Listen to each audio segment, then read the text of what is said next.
Tumatanong po Ano ba yan. gagawin natin? Okay, game. Hawak ko na. Hawak ko na siya. Ayan po, dyan yan. Okay, sige. Yung alimango, lagay nyo na dito. May alimango? Ah! Ayan ang ulang, giant freshwater shrimp. Halatang halata yung pagkakapampangan ko. Talagang sinisimot namin yung ulo. Oh my gosh. Ay, ito pa! Look at that. Manyaman.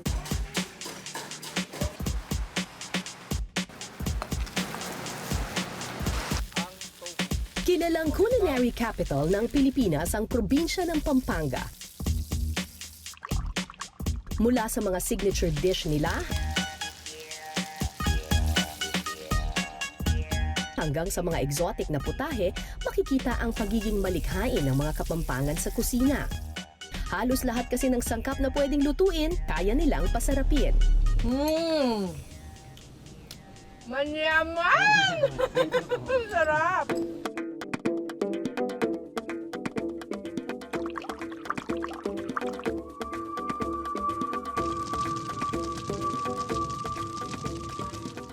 Alright, dami nating huli.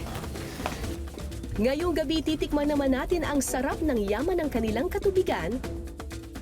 Seafood overload tayo, mga kapuso.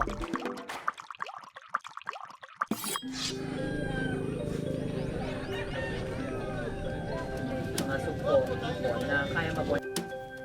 Thank you po. Ay! Andito tayo ngayon sa Pampanga River sa bahagi ng Macabebe, Pampanga. Mapapansin ninyo, umuulan. At magtataka kayo, bakit kami nangingisda? Umuulan. Pero kapag ganitong panahon ng tag-ulan, yan yung perfect na panahon para manguha ng ulang.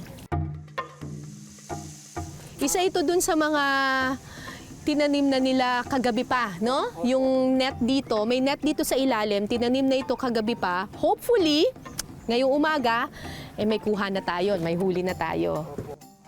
Ay, angat na natin. Ay, ito na! Medyo Mabigat. po. Parang marami laman. Parang maraming laman, ah. Yun. Anong tawag po sa ganitong, net? Dito po, tawag po namin, pasuba po. ma'am. Pasuba. Opo, ma'am. Uy, may gumagalaw. May gumagalaw. Ay, hindi po! Parang dalag ata to. Yan, taas mo eh.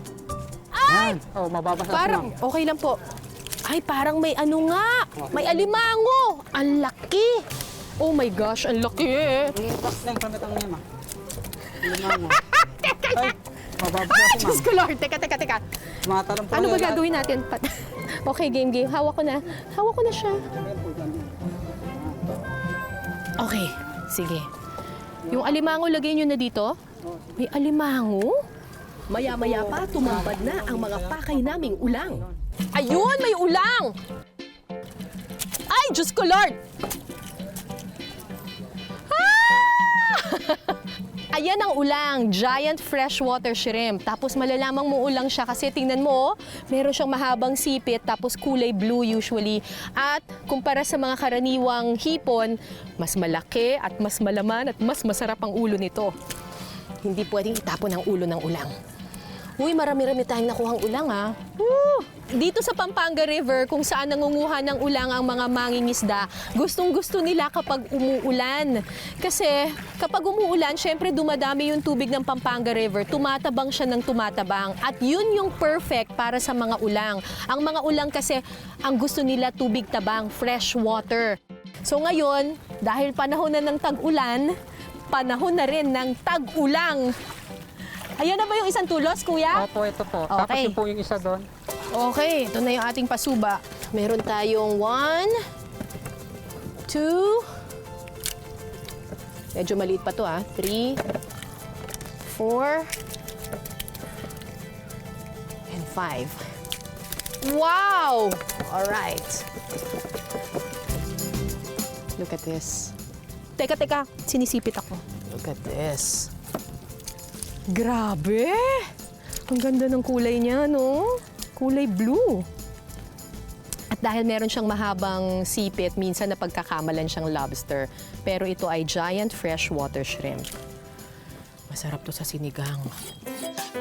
Giant freshwater shrimp o ulang ang tawag sa malalaking hipong ito na mahuhuli sa Pampanga River. Lumalaki ito ng hanggang 10 inches ang haba mula buntot hanggang ulo. Habang ang mga sipit naman nito, lumalagpas ng 1 foot ang haba. Umaabot din sa 300 grams ang pinakamabigat na timbang nito. Kumpara sa hipon, mas malaki rin ang ulo ng ulang na umaabot ng 2 inches ang lapad. Okay, so ito na yung mga nahuli nating ulang. At lulutuin na natin ito, isisigang natin. Kasama natin si Ate Nene, ang asawa ni Mang Berto. Karaniwan ba kapag ulang sinisigang talaga? So paano pong una natin gagawin?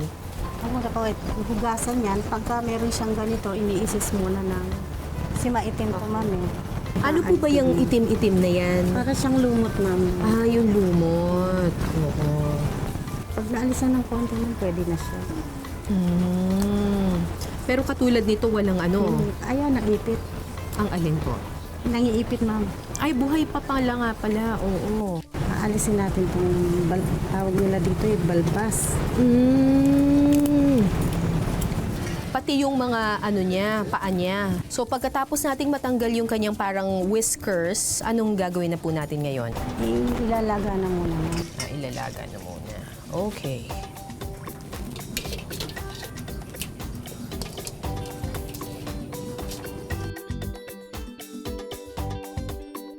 Alright. So actually, madali lang naman maluto itong ulang. Tingnan mo, oh.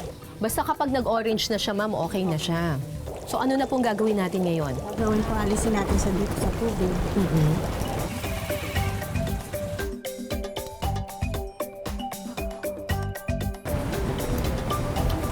Yan. Tapos ito itatapon muna natin to. Tatapon. Oo. Bakit po kailangan gawin yun na kailangan pakuluan muna siya? Para maalis po, ma'am, yung lansa niya. Yung lansa niya. Ilalagay po natin siya uli. Saka natin ilalagay yung sangkap niya. Okay. Ilalagay na natin, ma'am, itong kanyang... Sibuyas at saka kamatis. Ilalagay na natin siya ng... Sige. Pakukuluan mo na, ma'am. Hintayin lang natin kumulo. Alright, so kapag kumukulo na yung ating ulang, ano ginagawa niyo po, ma'am? Para maano lang siya yung taba niya. Maglasa sa sabaw. Ano pong ginagawa ninyo? Binubuka lang po. Binubukat. Ayun. Di ba yun, ma'am? Ayun, may taba Ayun, siya. papalabasin natin yung parang aligi niya. Kahit Parang isang ganon. piraso lang. Yung iba, huwag na siya. Ito na lang isa. Yun kasi yung masarap talaga. Yun Yan, yung, lumalabas, ma'am, yung ano niya, yung parang aligi. Oo. Ang laki nung ulo niya, nitong hipon na ito, kaya meron siyang mataba siya, no? Meron siyang aligi. Pwede na natin ilagay. Ngayon, pwede na ilagay yung pampaasim. Ang gagamitin nating pampaasim ay kamyas. Kamyas. Oo. Pero ito po ay nilagan nyo na po kanina. Oo. Actually, yung mga Kapampangan, marami silang mga ginagamit na iba't ibang sangkap para sa pampaasim.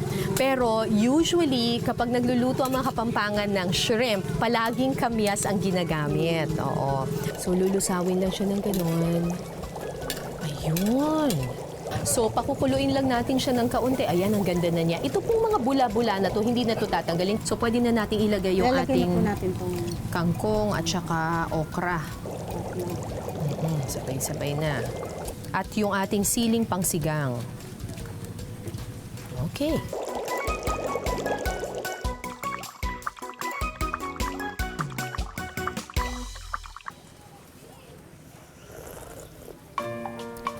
Sarap. Hindi siya maasim na maasim, saktong-sakto lang siya para lumabas yung medyo maalat-alat na flavor nung ulang. Sabi nila, 'di ba, sa hipon, tapon ulo. Pero ito lang yung hipon na hindi mo itatapon yung ulo. Kasi yun yung the best part ng ulang. Yung kanyang ulo. Oh my gosh, look at that. Look at that. Oh my gosh. Tingnan mo naman yan, oh. Oh my gosh.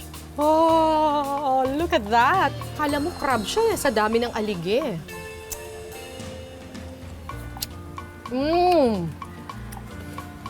Manamis na miss!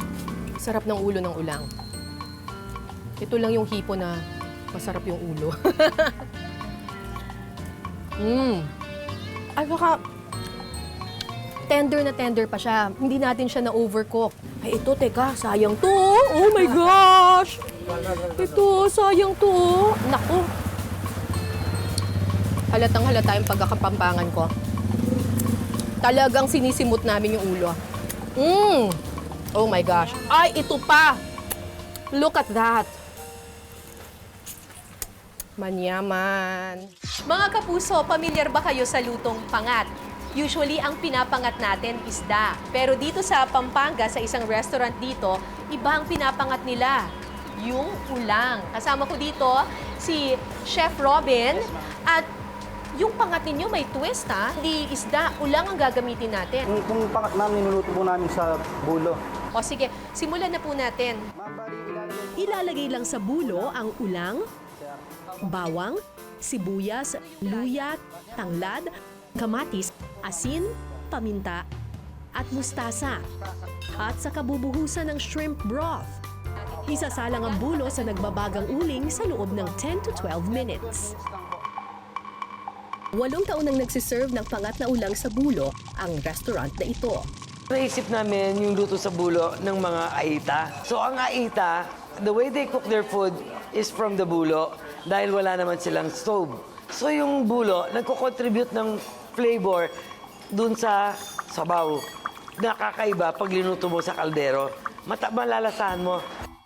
Okay, so ready na yung ating binulong ulang. Yes, ma'am. Alright. Bali, Paano ba bubuhos gagawin ko na po natin? yung ulang po, ma'am.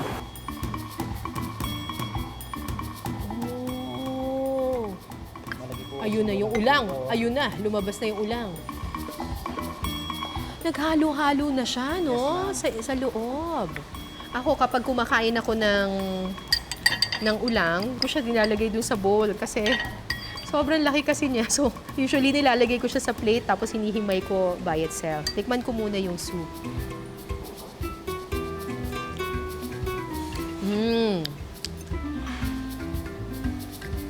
Parang naglasa na yung ulang sa kanya. Yung aligi ng ulang pumasok na rin doon sa sabaw. Sarap siya. Wow, tingnan mo, oh. So dito mas nalalasahan mo yung alat nung ulang. Sanay kasi ako na kumakain ng ulang with na sinisigang siya. So ang nalalasahan mo medyo maasim-asim. Pero ito, dahil pangat siya, hindi tayo naglagay ng pampaasim masyado sa kanya. Bagong twist sa pagkain ng ulang. Kung nagsasawa na kayo sa sinigang na ulang, pwede rin ninyong subukan itong pangat.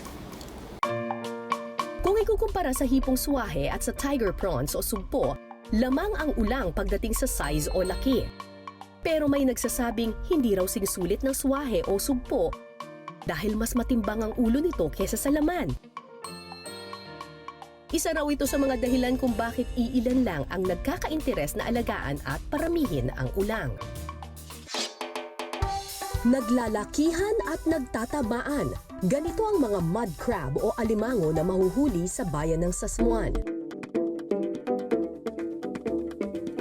Malaking bahagi ng Sasmuan ang napaliligiran ng Pampanga River na malapit sa Manila Bay.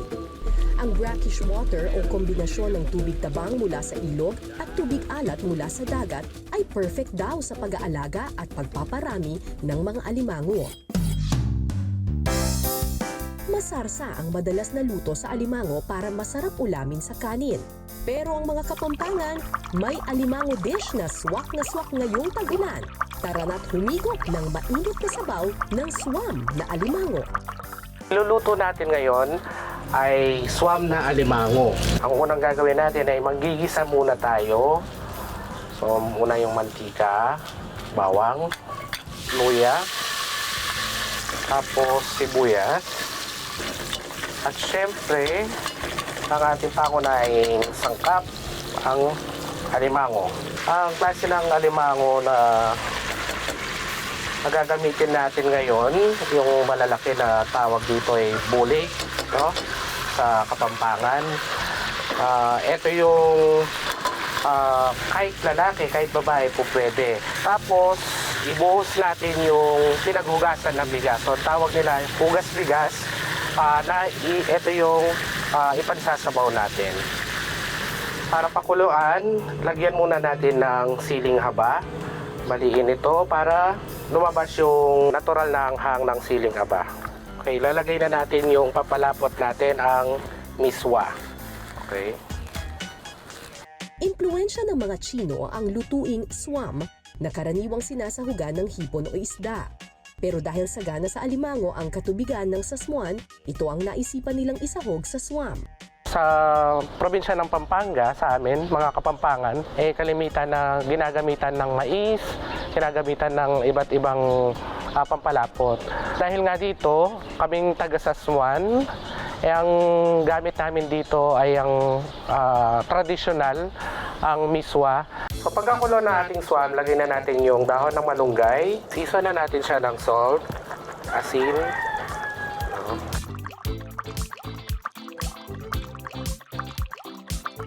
Mahangang ng konti, masarap. At yung alimango masarap. Nag-blend po, masarap siya. Malalasaan mo talaga yung alimango. Ang lugaw, masarap na pampainit ng katawan ngayong tag-ulan, pero sa Pampanga, level up ang lugaw. Sa halip na karne ng manok o laman loob ng baka, sinasahugan nila ito ng alimango. Ang special lugaw ng Kapampangan, lelot ema. Ang ating mga gagamitin na crabs ngayon ay mga lalaki. Ang una natin gagawin muna ay pakukuluan muna natin o i-preboil muna natin ang ating mga alimango. Pagkatapos natin i-boil ang ating mga alimango, ang gagawin natin ay ang pagtanggal ng aligi na pangunahing sangkap natin sa ating lugaw na may alimango. So, ito yung tatanggalin natin, iipunin natin yan. So, kung papansin nyo, yung aligi ng lalaki, yellowish, no? Hindi orange.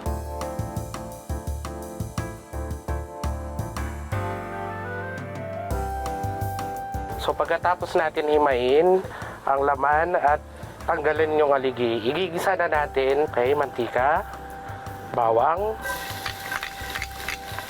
luya, sibuyas, ang ating aligi. Igisa natin siya ng maigi. Tapos yung hinimay na laman ng alimango, lagay na rin natin. Ang next natin ay ibuhos na natin ang pinaghalong malagkit na bigas at ang regular natin bigas, no? So, tapos lagay na natin ating tubig, no? Pakukuluin natin into 20 minutes to 30 minutes, no? Hanggang malambot na yung ating kanin. Pwede nang patayin ang apoy kapag malambot na ang kanin at malapot na ang sabaw. Lalagyan lang ito ng toasted garlic at spring onions as toppings. Ready to serve na ang special lugaw ng Kapampangan, ang lelot ema. Masarap. Lasang-lasa yung lasa ng yung alimango, tsaka yung bawang. Masarap siya. Malinamnam, okay yung alat at itong lelot ema, kakaiba, malinamnam siya at swak na swak yung lasa talaga. Sa mga palaisdaang ito sa Pampanga, naninirahan ang mga nilalang na may nakapangingilabot na itsura. Ang mga hito. Tinatawag din itong catfish dahil sa mahahaba nitong barbels o tibos sa muka na nahahawig sa whiskers o balbas sa muka ng mga pusa. Ang mga hito sa Pilipinas, kayang lumaki ng hanggang 2 feet ang haba at kayang tumimbang ng mahigit 1 kilo.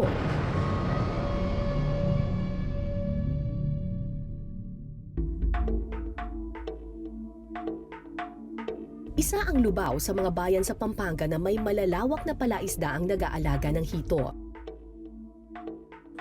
Di tulad ng ibang mga isda na maselan alagaan, madaling paramihin ng hito dahil nabubuhay ang mga ito kahit sa maputik na tubig.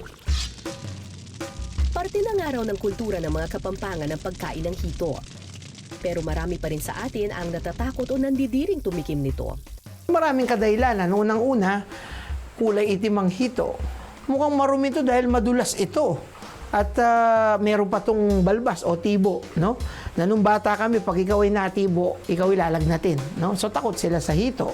At syempre, itong matagal ng kwentong bayan, urban legend, na ang hito ay galing sa sementeryo o galing kung saan-saan lamang. Singaw lang yan. Pag umulan, may naipon tubig sa mga kanal o sa mga pilapil, ay biglang nagkakaroon ng hito. 1990s nang unang alagaan at paramihin ng mga Kapampangan ng hito. At para maalis ang takot ng mga tao sa pagkain nito, ang hito mas pinasarap nila ng herbs and spices na tumutubo lang sa kanilang bakuran. Tulad ng dahon ng tangle o alagaw sa Tagalog.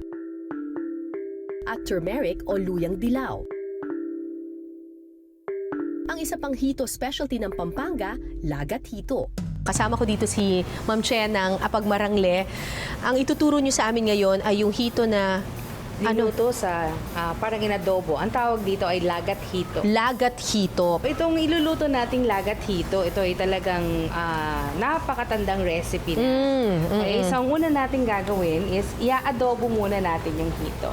So i-adobo natin siya. The basic na pag-aadobo would be lagyan ng water.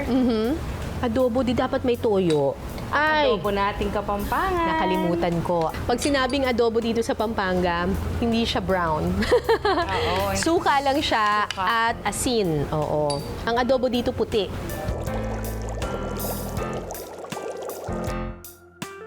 Luto na. Uy, ang bango. Ito na yung ating Pwede ko nang kainit ito ng ganito lang.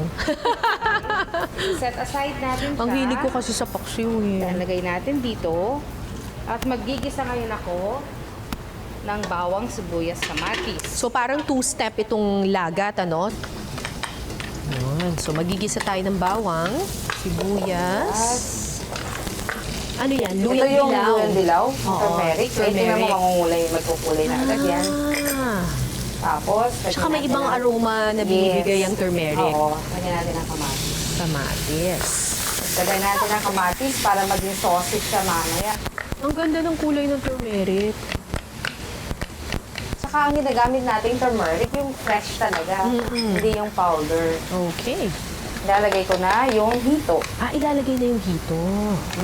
Tapos, nilagyan na natin ang alagaw. Ano yung alagaw? Ito yung alagaw. Ito yung nakikita lang sa mga sa likod ng bahay, harapan ng bahay.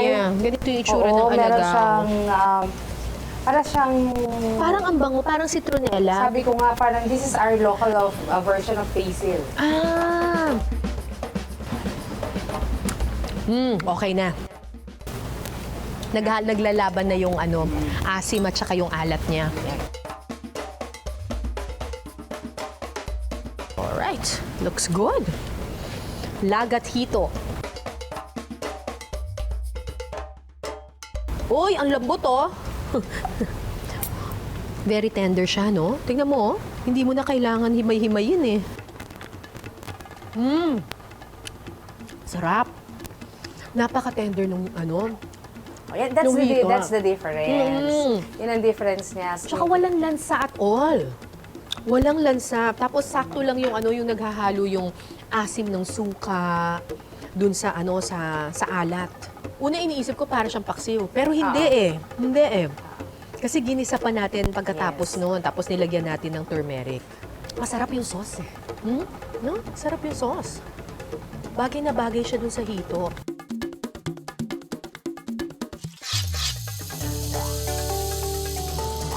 Ang laki! Oh my gosh, ang laki eh! Scholar, teka.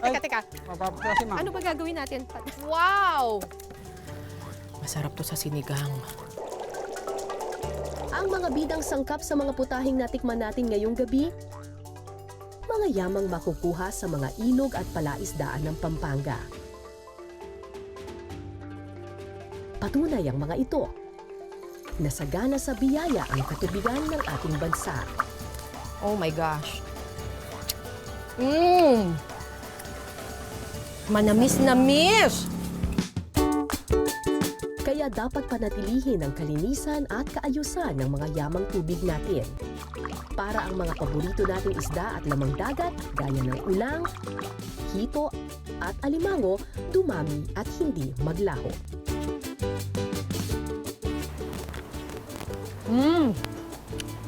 Sarap! Maya Pabeni mga kapuso, ako po si Cara David at ito ang Pinas Sarap.